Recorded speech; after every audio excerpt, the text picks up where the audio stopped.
वाल्मीकि जी की रामायण अगर आप पढ़ेंगे तो उसमें यहां तक लिखा है कि रामचंद्र जी की पत्नी सीता का जब हरण हुआ और रावण लेके जब भागा तो हनुमान और लक्ष्मण जब तलाश करने के लिए गए तो सीता जी बड़ी चालाक थी। कहीं चप्पल फेंक गई, कहीं नथुनी फेंक गई, कहीं दुपट्टा फेंक गई, कहीं चप्पल फेंक गई, कहीं कड़ा फेंक गई। हनुमान एक एक चीज, ये चप्पल किसकी है? लक्ष्मण कहते मेरी भाभी की है, सीता की। चलो इसी रास्ते से ले गया। और आगे के दुपट्टा मिला, ये दुपट्टा किसका है? कहा ये दुपट्टा भी मेरी भाभी का है, सीता का। चलो और आगे चलो, इसी रास्ते से लेकर गया। और आगे बढ़े, एक एक चीज हनुमान जी देते गए और लक्ष्मण पहचानते गए। लास्ट में नाक में पहनने वाली नथुनी मिली, नथुनी। तो हनुमान ने कहा ये नथुनी किसकी है? जल्दी से लक्ष्मण ने कहा अरे यार हनुमान जी ये नथुनी नहीं मालूम है, ये शायद मेरी भाभी की होगी। हनुमान ने कहा सारी चीजें पहचान गए, नथुनी कह रहे होगी। तो हनुमान जी के इस प्रश्न पर क्या जवाब दिया लक्ष्मण ने? हनुमान जी ये नथुनी अगर मेरी भाभी की थी भी तो मेरी भाभी नाक में पहनती थी, इसलिए मैं नहीं पहचान पा रहा हूं, क्योंकि मैंने आज तक अपनी भाभी का चेहरा नहीं देखा। कहा क्यों? कह रहे वो मेरी भाई की पत्नी है सीता, मेरे भाई की राम की पत्नी है। मैं कौन होता हूं उसको देखने वाला, उस पर नजर डालने वाला, उसके चेहरे को देखने वाला? गौर करो, रामचंद्र जी के भाई लक्ष्मण ने अपनी सगी भाभी सीता जी का चेहरा नहीं देखा, देवर ने भाभी का चेहरा नहीं देखा। ये हिंदू धर्म की मनुष्य आज वाल्मीकि रामायण आज तक कह रही है, आज तक ये सबसे पुरानी रामायण है वाल्मीकि की, जो 2000 साल पहले लिखी गई है। आज तक उसके अंदर ये लिखा है कि राम के छोटे भाई लक्ष्मण ने सीता का चेहरा नहीं देखा। आज भी बहुत सी सभ्य समाज की स्त्रियां जब ट्रेनों में हिंदू की सफर करती हैं तो आप देखिए साड़ी पहनकर ऐसे लंबा घूंघट ऐसे मार लेती हैं, चेहरा नहीं खोलती हैं वो ट्रेनों में और बसों में। आज भी सभ्य समाज की उसी वाल्मीकि रामायण पर अमल करते हुए वो किसी को अपना चेहरा दिखाना गवारा नहीं करती। अल्लाह की मार ऐसी पड़ी, कल तक जो पर्दे का चेहरा छिपाने का मजाक उड़ाते थे, आज अल्लाह ने सबके चेहरे छिपा दिए। छिपाओ, डालो मास्क अपने मुंह पर। बहुत बंदरियां बनी फिरती थी अमेरिकन, चुड़ैल जैसे मुंह लिए भेजे। ये खूबसूरत होती थोड़ी है आपको जैसा लगता है। अगर बारिश हो जाए ना सड़क पर बाजारों में तो इनका सारा क्रीम और पाउडर धुल जाएगा, इनकी औलाद इनको नहीं पहचान पाएगी कि मेरी अम्मा कहाँ गई। आप जिनके पीछा कर रहे हैं ये तो लिपस्टिक और क्रीम और पाउडर से लगती है 60 साल। आपको यकीन बता, मेरे इलाके का वाकया बता रहा हूं मैं आपको। 60 साल की बुढ़िया ने पहन लिया बुर्का, और खूबसूरत बुर्का, डिस्को बुर्का, फूल उल चढ़े हुए। अब 60 साल की बुढ़ी बेचारी चल रही है, बुर्का देखकर एक नौजवान उसका पीछा करने लगा। इतना खूबसूरत बुर्का था वो, नौजवान उसका पीछा करने लगा, चलने लगा। इसने पीछे मुड़ के देखा कोई लड़का मेरा पीछा कर रहा है, और लड़का ये समझा कि धीरे धीरे चल रही है, शायद मेरी वजह से लाइन दे रही है। वो अपने बुढ़ापे की वजह से धीरे धीरे चल रही थी, कमजोरी की वजह से। लड़का समझा लाइन दे रही है। थोड़ी देर के बाद जब ये आगे पहुंचा, लड़का और औरत, वो बुढ़िया समझ गई कि ये कमीना मेरे पीछा कर रहा है, तो उसने नकाब खोल दिया। खूबसूरत नकाब, बूढ़े लगे हुए, नकाब खोल के कहती बेटा मेरा पीछा क्यों कर रहा है? मैं तो तेरी अम्मा की उम्र की हूँ।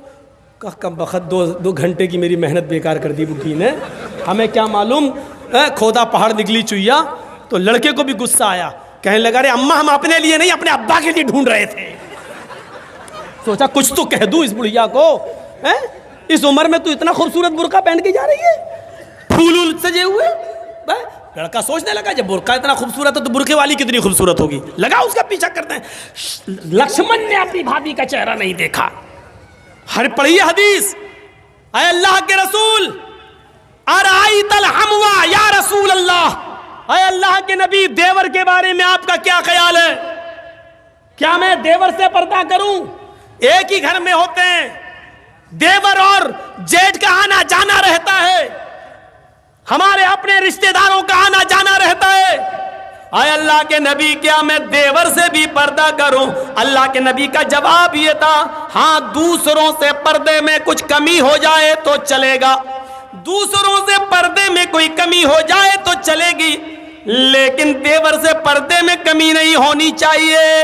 अलहमुल मौत, देवर तो भाभी के लिए मौत है, देवर तो भाभी के लिए मौत है। जिस देवर से सबसे ज्यादा पर्दा है, आज हमारी औरतें, हमारी माँ बहनें देवर से ही सबसे ज्यादा खुली होती हैं। जो मजाक शौहर से भी नहीं करती वो देवर से कर लेती हैं। और एक हम हैं, भाभी को घर पहुंचा दो, अपने छोटे भाई को कह रहे हैं भाभी को घर पहुंचा दो। और ऐसे ही ससुराल में हमारा हाल है। ससुर कह रहा है बेटा अपनी साली को जरा स्कूल छोड़े आओ। मामले दोनों तरफ से गड़बड़ हैं। हमने अपने भाई पर इतना भरोसा कर लिया। सऊदी अरब का वाकया सुने हो ना, जद्दा वाला। एक औरत बेचारी दर्द से कराह रही थी, दर्द से, और जद्दा के टैक्सी ड्राइवर बेचारा, उसको कोई कस्टमर नहीं मिला तो वो रुमाल मुंह पे डाल के लेटा हुआ था। जल्दी से औरत आई उसके पास, देखिए मुझे दर्द ज़े हो रहा है, बच्चे की पैदाइश की तकलीफ, ज़रा कोई करीब के हॉस्पिटल में लेके चलो, मुझे जल्दी से इलाज के लिए जाना है। ड्राइवर ने देखा, टैक्सी ड्राइवर ने, उसने कहा भाई औरत परेशान है, पेट बड़ा। उसने जल्दी से टैक्सी खोली, आओ बहन बैठो। उसने जल्दी से बिठाया और चल दिया। जद्दा के हॉस्पिटल में लेके पहुँचा और उसमें एंट्री होती है, तुम लेके आए हो? हाँ, लिख दिया। अब ये बैठा है कि जल्दी से वो चेकअप करा के आए, तब हमें पैसा दे। जितना हुआ मेरे रियाल, उधर पता चला साहब उसको एडमिट कर लिया गया है, अभी वो 2-3 दिन रहेगी, आप उसके साथ आए हैं? इसने कहा जी। कहा ठीक है, उसको एडमिट कर लिया गया है। और उसने सोचा कि चलो अब हम चलें, 1-2 दिन के बाद आऊँगा, देख लूँगा अगर बच्चा अच्छा पैदा, अभी इतनी जल्दी छुट्टी थोड़ी हो जाएगी, डिलीवरी का मामला है, जब गुजरूंगा तब ले लूँगा पैसा। ऐसा वो चला गया। ये घर में जैसे ही लेटा, इशा के बाद सोया, फजर की नमाज जमात के साथ पढ़ने जाता था और फजर के बाद टैक्सी चलाता था। फजर की नमाज पढ़ के जैसे ही घर आया, इसकी बीवी ब्रेड और आमलेट बना के लाई। टेलीफोन की घंटी बजने लगी इसके घर पर, क्योंकि जब रजिस्टर पे जब इसने औरत को छोड़ा तो अपने घर का मोबाइल फ़ोन और नंबर सब लिख दिया था। फ़ोन फला बोल रहे हो जी? भोपाल के रहने वाले थे ये लोग, टैक्सी चलाते थे 20 साल से सऊदी अरब में, जद्दा में। अच्छा तुम यहाँ अपने घर पे आराम कर रहे हो? का क्या हुआ? अरे कल तुम अपनी बीवी को हॉस्पिटल में छोड़ के गए हो ना, बच्चा हुआ है लड़का, आओ और अपनी बीवी को लेके जाओ यहां से। कहता है डॉक्टर दिमाग तुम्हारा ठीक है? बीवी? अच्छा हुआ ये फोन मैंने उठाया, कहीं मेरी बीवी ने उठाया हुआ होता तो कयामत आज ही आ गई होती। कहा आ रहे हो या मैं पुलिस भेजूं तुम्हारे घर? जिस औरत को यहाँ एडमिट कराने आए हो उसने कहा वही मेरा शौहर था जो यहाँ छोड़ के गया है। मैं आ रहा हूँ, तेरा सत्यानाश जाए चुड़ैल डाइन। उसने टैक्सी चलाई और धर से चलाता हुआ चला गया। कहने लगा क्या बदतमीजी है? उसने कहा तुम मुझे छोड़ के चले गए, तुम्हें शर्म नहीं आई? मैं कितनी परेशान रही। रोना शुरू कर दिया। औरत के आंसुओं में भी बड़ी ताकत होती है। वो कहने लगा ये क्या बदतमीजी है? डॉक्टर साहब ये मेरी बीवी नहीं है। डॉक्टर साहब नोक झोंक तो सब घरों में हो जाती है, थोड़ी सी लड़ाई हो गई, हमें यहाँ छोड़ के चला गया। नहीं मैं ये बेटा अरे मेरा नहीं है, चलो अपने घर के झगड़े अपने घर में खत्म करो, चलो। उसने कहा ऐसा है चेकअप कर लो। चेकअप कहा डीएनए टेस्ट करे। ये लड़का आदमी तैयार, कहने लगा ठीक है मैं डीएनए टेस्ट करूंगा। मामला इतना बढ़ गया कि डीएनए टेस्ट की नौबत आ गई। जब इसका ब्लड निकाला जाने लगा और लड़के का ब्लड, तब औरत क्या कहती है? डॉक्टर साहब डीएनए टेस्ट कर लीजिए, लेकिन मशीन कभी कभी गलत रिपोर्ट भी दे देती है। अभी आदमी चिल्लाते हुए कहता चुप, गलत रिपोर्ट दे देती है। अभी पता चलता है 2 घंटे के बाद, 3 घंटे बाद जब रिपोर्ट आएगी, या 2 दिन 3 दिन के बाद, तब पता चलेगा। डॉक्टर साहब इसको यहीं रखिए, 2 दिन के बाद रिपोर्ट आएगी, मैं यहाँ हूँ।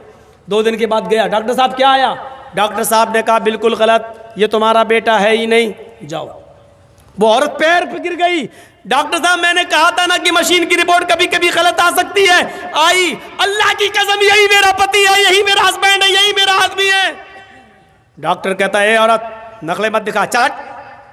ये तो कभी ये तो इसका बेटा है ही नहीं, साफ साफ रिपोर्ट में आ गया ये बेटा किसी और का है, इसका नहीं है। वो कहने खूब रोई। डॉक्टर कहता मेरी बहन मैं तुम्हें कैसे बताऊं, इस आदमी की रिपोर्ट इतनी डेंजर है, इस आदमी की रिपोर्ट में तो ये आया है कि ये जिंदगी में कभी बाप बन ही नहीं सकता। तुम कह रही हो कि इसका बेटा ये तो बाप बनने के लायक नहीं है। अब इस आदमी का दिमाग खराब। क्या क्या कह रहे हो डॉक्टर? कहा तुम बाप नहीं बन सकते हो। भाई सॉरी, रिपोर्ट में हे डॉक्टर मेरे 6 बच्चे हैं, तू कह रहा बाप नहीं बन सकते। डॉक्टर बड़ा परेशान। डॉक्टर कहता है ऐसा केस मेरी जिंदगी में पहली बार आया है। अब औरत कहती देखो मैंने कहा था ना कि रिपोर्ट कभी कभी गलत हो जाती है। यह आदमी बोला चुप, यह रिपोर्ट तो सही है कि यह बच्चा मेरा नहीं है, लेकिन यह रिपोर्ट गलत है कि मैं बाप नहीं बन सकता। दोबारा करो। डॉक्टर ने फाइल फेंकी। भाग, मेरा दिमाग खराब करके रख दिया तुम लोगों ने, जाओ यहां से, जाइए बेटा तुम्हारा नहीं है, जा पता लगा। अब वो फाइल उठाई और टैक्सी में रखा और चलने लगा। बाप नहीं बन सकता, हाँ बड़बड़ाता हुआ जा रहा है। फिर सोचता है जमील साहब अगर ये रिपोर्ट सही है तो पता लगाओ ये खेत कौन जोत रहा है, ये बच्चे हैं किसके। सीधे घर में घुसा, टैक्सी लेके आया, मारी दरवाजे पे लात। बीवी कहती इतने गुस्से में दरवाजा खोला, उठाई चप्पल अपने पैर की 15-20 पहले मार दी। तुम तो रोज इज्जत करते थे, आज क्या हो गया तुम्हें? कस्टमर नहीं मिले, पैसेंजर नहीं मिले तो उसका गुस्सा मेरे ऊपर क्यों उतार रहे हो? कस्टमर का गुस्सा नहीं उतार रहा हूं, पहले ये बता कि ये 6 बच्चे किसके हैं। औरत कहती है आपको क्या हो गया? पूरी जिंदगी अमानतदारी के साथ में चली आपके साथ और आपने कभी हाथ नहीं उठाया और आज के तो ये बच्चे किसके? फिर बता रही कि नहीं बता रही? तेरा झूठ छुप नहीं सकता, पता चल चुका है मुझे। ये मेरी रिपोर्ट कहती है कि मैं बाप नहीं बन सकता, ये बता कि बच्चे किसके। तो मारो नहीं, मैं बता रही हूं। कहा क्या? कहा गुस्सा ठंडा करो पहले। अब वो तो हो ही जाएगा, पहले बता। कहा कि आप का भाई भी रहता है ना यहाँ, आप रात में टैक्सी चलाते हैं, दिन में वो रात में चलाता है। मतलब आप जब दिन में टैक्सी चलाते हैं तो वो रात में टैक्सी चलाकर घर में आ जाता है, फिर वो दिन भर घर में रहता है। और जब आप रात में घर पे आते हैं सोने के लिए तो वो रात में टैक्सी चलाने के लिए चला जाता है। आपकी ड्यूटी दिन की है, उसकी रात की है। मेरे शौहर गुस्सा मत होइए, ये बच्चे उसी के हैं, क्योंकि मुझे उम्मीद थी कि तुम बाप नहीं बन पाओगे। कहा कि अभी यहाँ तेरा क्या, यहाँ तो सीधे गर्दन कटेगी तेरी, कत्ल। उसने उसी वक्त टिकट बनवाए और वापस भोपाल में आया और अपनी बीवी को तलाक दिया। और इद्दत गुजारने के बाद कहा छोटे भाई से, जब छोटे भाई ने ही मेरे पेट में छुरी भोंक दी और जब बच्चे ही तुम्हारे हैं तो बेहतर यह है कि तुम ही इस औरत को अपने निकाह में रखो, मैंने इसको तलाक दे दी है। बड़े भाई की बीवी को कौन संभाल रहा था? छोटा भाई, देवर। अब ईमानदारी के साथ बताओ ये हदीस कैसी लग रही है? अरअयतल हम्व या रसूलल्लाह, अल्लाह के रसूल क्या देवर से भी पर्दा करूं? अल्लाह के नबी ने कहा हम्वुल मौत, देवर तो मौत है भाभी के लिए। औरों से थोड़ी बहुत पर्दे में कमी हो जाए तो चलेगी, लेकिन देवर तो हर वक्त वहीं रहता, आना जाना। देवर भाभी के लिए मौत है। बंगाल वालों सुन लो, ये चंद मदरसे जो चल रहे हैं आज इनकी बरकत है कि औरतें कुछ बंगाल की सरजमीन पर नकाब और बुर्का और के पर्दे के साथ दिखाई देती हैं। वरना मैं 20 साल पहले जब आया था तो बुर्का नाम की चीज दूर दूर तक नजर नहीं आती थी। 20 साल पहले जब आता था एक साथ मर्द और औरतें तालाब में नहाते थे। गुसलखाने ऐसे बने हुए नहीं थे, मौलाना जर्जिस को भी तालाब में नहाना पड़ता था। वो दिन हमने भी देखे हैं बंगाल की सरजमीन पर। और कलियाचक के इलाके में मौलवी साहब गुसलखाना बाथरूम नहीं बना, चले कहाँ नहाए? हम लोग तो तालाब में नहाते हैं, हम लोग भी नहा रहे हैं। हमारे लिए इतना होता था कि उस कोने पे तुम नहा लो, इस कोने पे औरतें नहा रही। ये चंद मदरसों की बरकतें हैं आज जो थोड़ा बहुत पर्दा दिखाई दे रहा है, लेकिन मजीद अभी पर्दे की जरूरत है, मजीद पर्दे की जरूरत है। हजरत फातिमा जैसा पर्दा, कि इंतकाल के वक्त अपने शौहर से कह रही हैं, अली जब मेरा इंतकाल हो जाए तो मुझे दिन के उजाले में नहीं, रात की तारीकी में और रात के अंधेरे में दफन करने के लिए ले जाना। पूछा, फातिमा ऐसा क्यों कह रही हो? कहा, अली मैं नहीं चाहती हूं कि जब मेरा जनाजा निकले तो दिन के उजाले में निकले और मेरे कफन पर गैर मर्द की नजर पड़े। मैं चाहती हूं कि मेरा जनाजा रात के अंधेरे में निकले और मेरे मुर्दा जिस्म पर पड़े हुए कफन पर भी किसी गैर मर्द की नजर न पड़े। ये पर्दा जो हिंदू धर्म के अंदर है वो इस्लाम के अंदर भी है। मेरे प्यारे साथियों, ये समानताएं हैं। और जहाँ तक मरने के बाद दोबारा जन्म, ये तो हिंदू धर्म में बहुत बाद में आया है। मरने के बाद इंसान ने अच्छे कर्म किए होंगे तो ऋषि मुनि बनेगा, इंसान बनेगा, और बुरे कर्म किए होंगे तो कुत्ता, बिल्ली, चूहा, बंदर, छछूंदर, यही सब बना दिया जाएगा। ये बहुत बाद में आया है, वरना ऋग्वेद का मंत्र तो यह है, मृत्यु जन्मम मृत्यु पश्चातम द्वितीय जन्मम भवति, ने तृतीय ने चतुर्थ ने पंच ने षष्ठ ने सप्त ने अष्ट ने नवम ने दशंका। मरने के बाद तुम्हारा दूसरा एक जन्म होगा, मरने के बाद तुम्हें दोबारा उठाया जाएगा।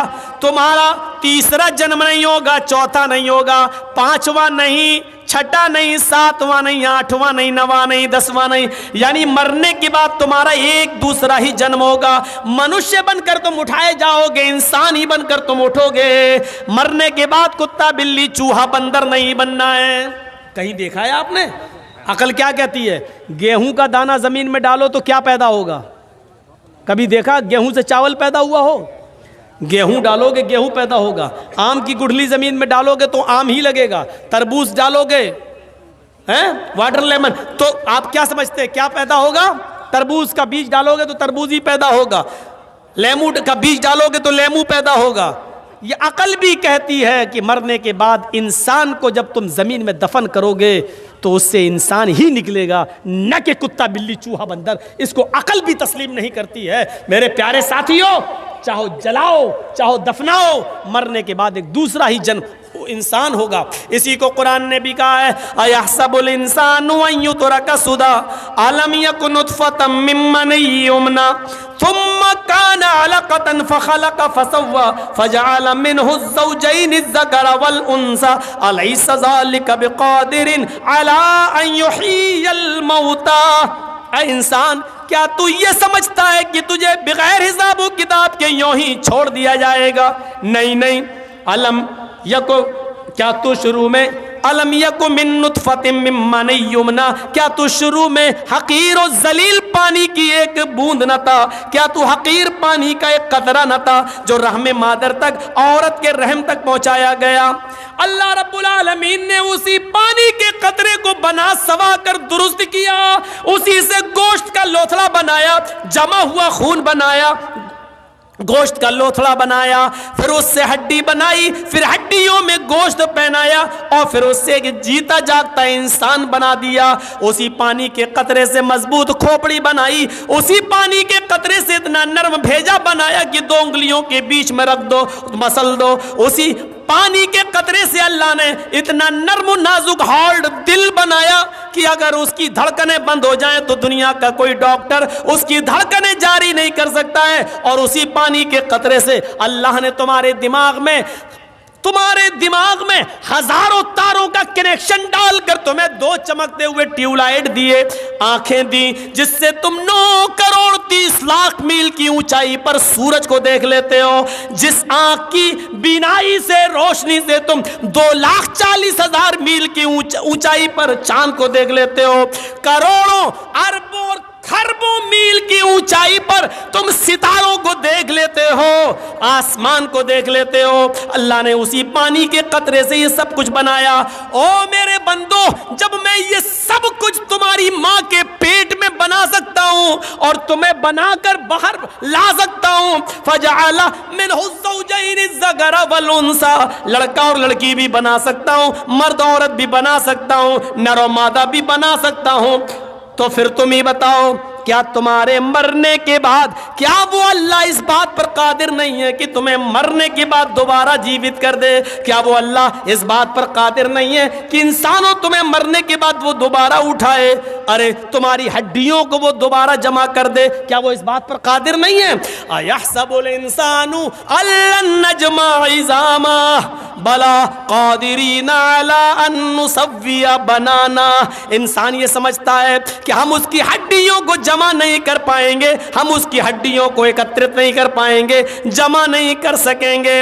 अरे हड्डियां तो छोड़, आए इंसान, बला कादिरीना अला नुसव्विया बनाना, हम तो तेरी उंगलियों के पोर तक को बनाने पे कादिर है। ये उंगलियों के पोर जानते हो कितना ताकतवर होता है?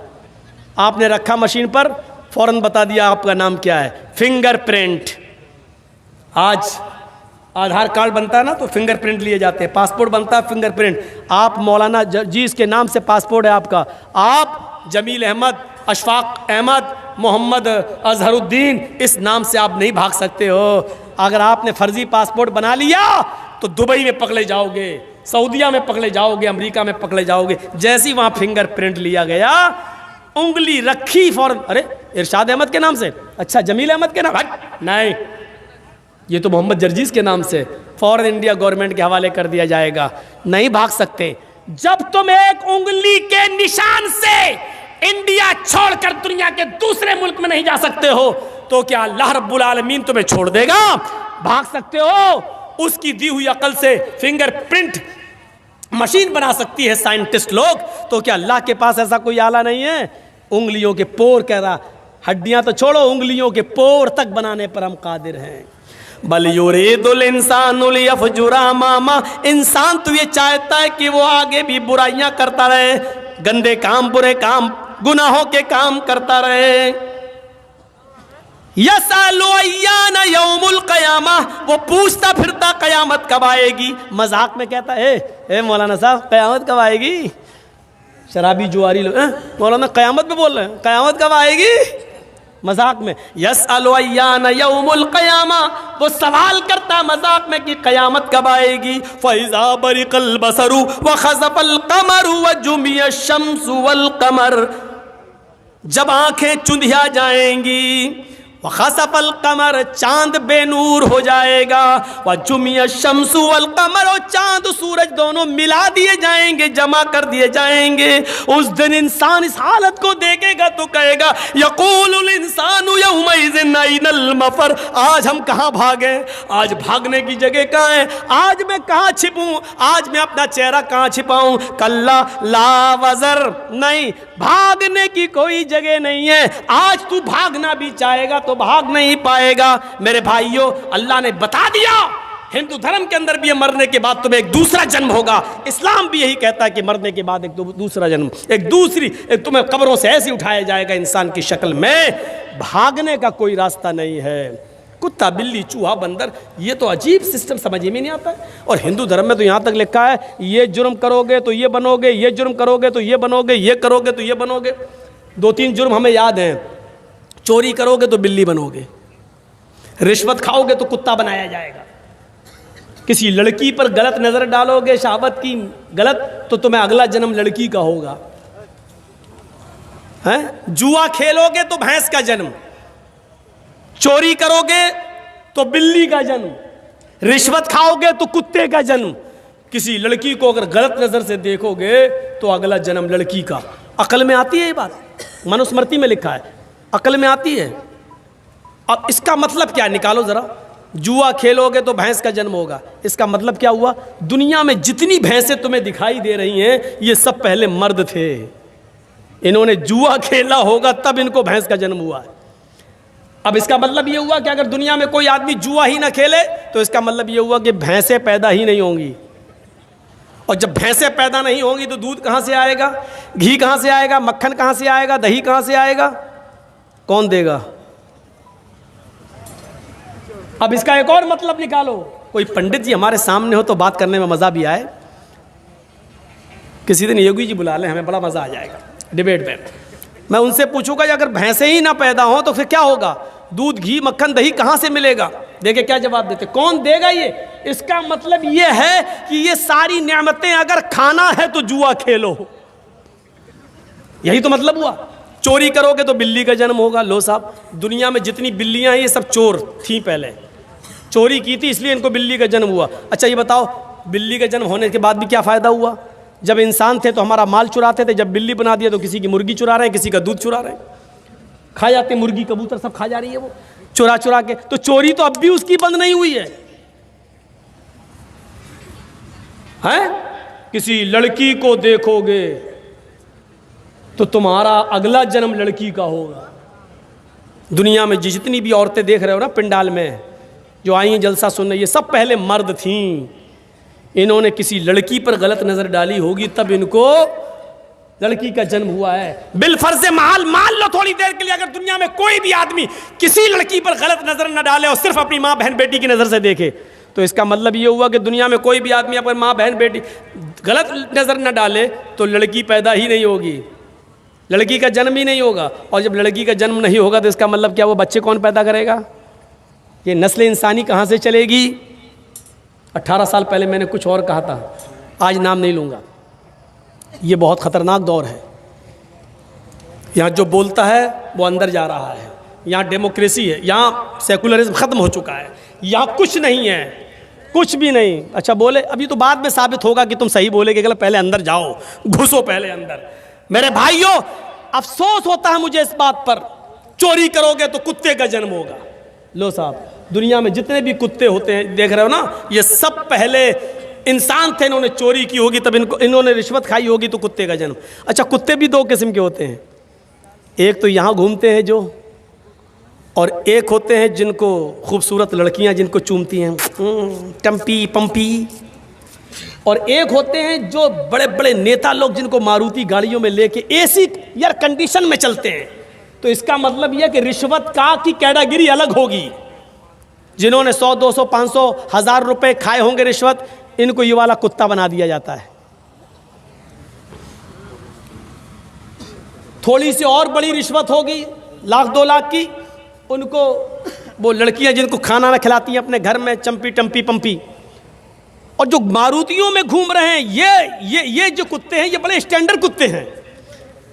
ये जरूर पार्लियामेंट के कोई बड़े नेता रहे होंगे, इन्होंने बड़े घोटाले किए होंगे, और बड़े घोटाले करने के बाद, बड़ी रिश्वतें खाने के बाद इनको इंटरनेशनल मरने के बाद भी कुत्ता बनाया गया। तब भी मारुतियों में, एसी में इसकी आदत छूट नहीं रही है। ये तुम्हारी किताबों के आधार पर मैं बोल रहा हूं। फिर भाइयों, ये समानता पाई जा रही है कि हिंदू धर्म के अंदर भी लिखा है कि मरने के बाद दोबारा जन्म होगा। हमारे यहाँ पर भी लिखा, मरने के बाद अल्लाह दूसरी ज़िंदगी हमें और आपको देगा। इसीलिए कहा गया पुनर्जन्म, पुनः मानी फिर जन्म मानी पैदाइश, दोबारा पैदाइश। हमारे यहाँ क्या कहा गया? दूसरी जिंदगी हमें और आपको दी जाएगी। आवागमन नहीं है, मरने के बाद कुत्ता, कुत्ते के बाद बिल्ली, बिल्ली के बाद चूहा, 7 जन्म, 7 तरीके के जन्म होंगे। कहते नहीं 7 जन्मों में हम तुम्हारे साथ रहेंगे। ये हिंदू धर्म में 7 जन्म हो सकते हैं, इसलिए हिंदू धर्म में फेरे भी लगाए जाते हैं 7। औरत के जब गठबंधन होता है ना पीछे, तो 7 फेरे क्यों लगाए जाते हैं? एक मर्द इस बात का इकरार करता है कि मैं 7 जन्म में तेरा पति हूं, और औरत इस बात का इकरार करती है कि मैं 7 जन्मों तक तुम्हारी पत्नी रहूंगी। ये होता है इकरार। मेरे भाइयों, अब आप भी उठ के जा चुके हो, तादाद ख़त्म हो गई है, मैंने फिर भी 1:30 बजे तक खींच दिया है। अल्लाह ताला से मैं दुआ करता हूँ कि बार इलाह इस्लाम को तमाम लोगों को समझने की तौफ़ीक़ अता फरमा, हम तमाम मुसलमानों पर चलने की तौफ़ीक़ अता फरमा। मेरे भाइयों, मजहूल शख्स कोई बेनामी है, उन्होंने 20,000 रुपये दिए हैं। अल्लाह रब्बुल आलमीन से दुआ कीजिए, अल्लाह